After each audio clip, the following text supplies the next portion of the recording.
For today's video, we're gonna talk about the first cartoon appearance of Electro! Yeah! Alright, let's go! Alright, so Spider-Man is doing his usual patrol around New York City, during a thunderstorm no less, when suddenly he notices some lightning, which realistically makes sense in a thunderstorm, but this lightning is blasting out of J. Jonah Jameson's house. What? So a perplexed Spider-Man figures he might as well take a looky-loo, and he notices some guy blasting lightning out of his hands is trying to break into Jameson's safe. So of course Spider-Man does what he does. He takes some pictures for the Daily Bugle, and then he does the fisticuffs. And it's not much of a fight because this is a lightning blasting guy, man. Like, he won, pretty easily. And he takes off.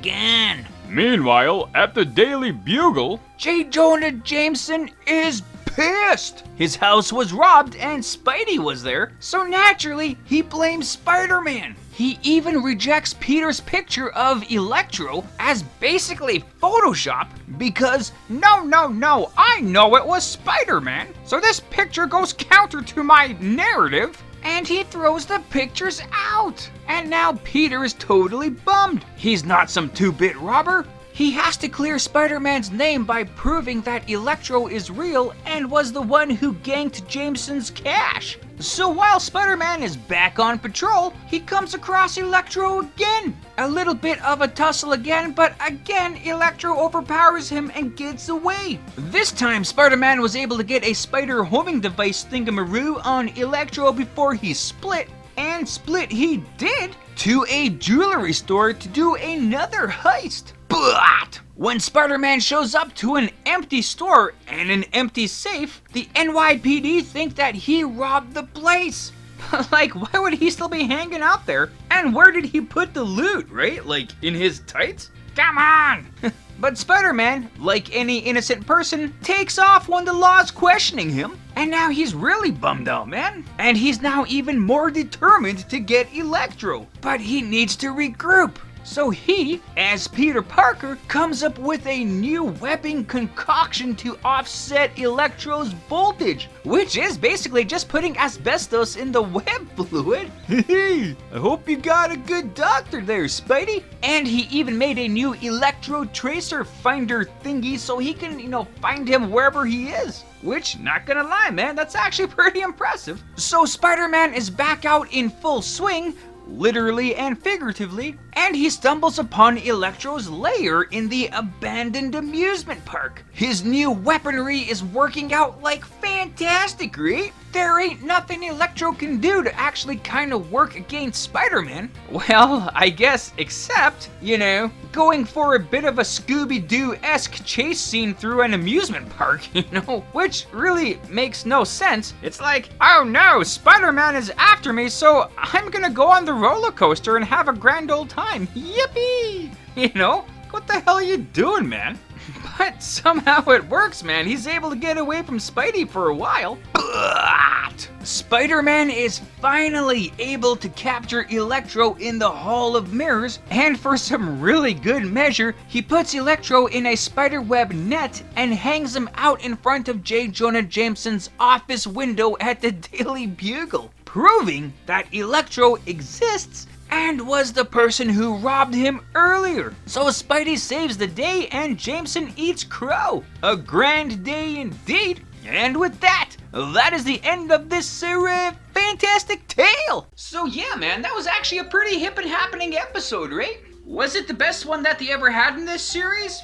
No, but it was still pretty good. And man, Electro, right? Like, this guy's actually a pretty awesome character. Like, his suit is totally fly, having that like electric starfish kind of mask going on looks pretty awesome, I think. And his powers, man, like, like, you can't go wrong, right? He just doesn't seem super hardcore amazing in this episode, though. I know in the comics he's definitely much more powerful and much more of a problem for Spider-Man. But, it's still great to see the guy in action. I don't understand how J. Jonah Jameson is so completely against the whole idea of Electro existing, you know? You would think somebody with like lightning bolts coming out of his hands would be a bit more noticeable in New York City, and somebody would have noticed him at some point. Although the really funny thing in this series is the lack of traffic and people in downtown New York, you know, the city that never sleeps, seems to be pretty quiet at night. So if no one's around to see him, I guess maybe no one actually did see him.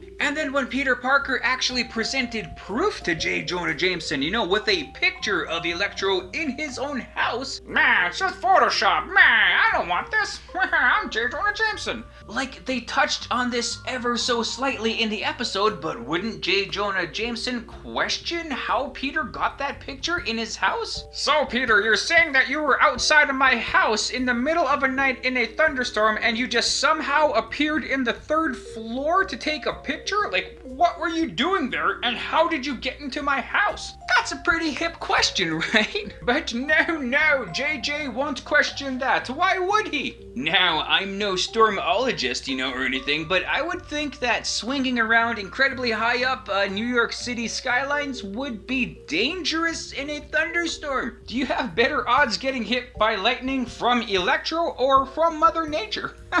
But none of it matters because it was actually, yeah, like I say, a pretty good episode. And we're just getting started with all of these classic Spider-Man villains. So, Electro, hey? This guy first appeared in The Amazing Spider-Man number 9 in 1964. And as you can see, an ever so slightly difference to his uniform, right? There's no black on his mask, no lightning bolts down his torso, and no fancy lightning bolt gloves. You know, but still, for a cartoon like this, man, yeah, it's close enough, right? So it works. Even though you can see the animators drew his mask as it was supposed to be intended to be black, but they just painted it green, I guess to save time, but you know, whatever, right? It's all cool. Anyway. So, in Amazing Spider-Man number 9, we learn that Electro's real name is Maxwell Dillon. And in a flashback scene, we get to learn how he got his powers. So he is a lineman at an electric power company, and he tried to save one of his fellow co-workers who was stuck up on the power lines, even though, you know, one of his conditions to go up there and save the guy was that he get a raise, you know, because he's really a jerk at heart, you know. But still, you know, he went up there to try to save the guy, and it didn't quite work because Max got hit by lightning, if you can believe it, and well, I guess you should because it happened. And the only reason he survived was because he was grasping electric wires at the time, and I guess the lightning bolts kind of went through him, but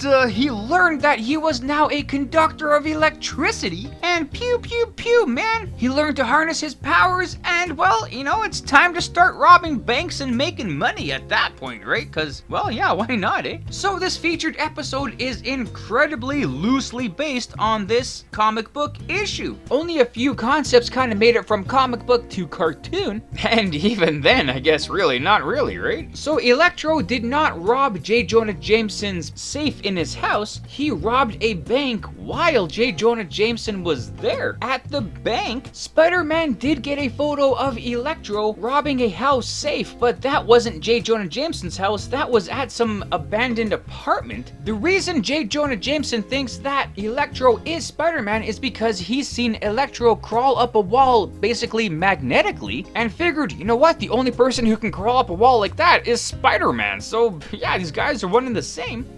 Everybody in New York basically seen Electro, you know, as opposed to nobody seeing him in this episode. And Spidey didn't use asbestos webs to defeat Electro in the end. He used electrical gloves and water basically to do it. So yeah, very much not similar, but also, you know, there is some familiar aspects to it. At least the comic gives a reason as to why J. Jonah Jameson thinks Spider-Man and Electro are the same person, instead of just like, you know what, I hate Spider-Man and there's this other person to hate, oh well, they're the same person, I guess. Doesn't, you know, really fly, but and the rest of the comic book is so incredibly different from this episode. Multiple stories, not just one. So Electro is not really a well-used character, you know, even in the early days of the comics. I kind of think his, you know, comic book love is more nostalgic love, you know? But, you know, he still does pop up in every single Spider-Man show and whatnot, right? Like, sometimes with a different look to him, or gets a completely new upgrade to his character. Cause every once in a while, you gotta refresh the character, right? But there has been no greater refresh to a character than his first live-action appearance in The Amazing Spider-Man 2 in 2014, where, you know, instead of just having a costume, he actually has blue electrical skin, and he got his powers from experimental electric eels, which, well, yeah, I guess if you got bitten by a radioactive spider, I guess you could be bitten by a electric eel, you know, to get powers too, right? The live-action Electro did get more of an original look in Spider-Man No Way Home, and man, why wouldn't they just make the character look like that in the first place in Amazing Spider-Man 2 instead of like an electric Smurf, you know? But oh well, I guess that's why I don't get paid the big bucks, right? But yeah, that's pretty much the basics to this character. You know, he's pretty hip and happening, and yeah, right? So, with this, that, those, and the other things, I guess, that's that! Right on, and there you go. So, thanks for watching the video. I hope you liked it as much as I did making it. Also, feel free to check out the source material that I featured in this video. And if you want to leave a comment on anything you may have liked or things I might have missed in this, you know, feel free to do so. Or anything else, you know, just to say hi. That's cool, too. And other than that, you know, have a great day. Thanks.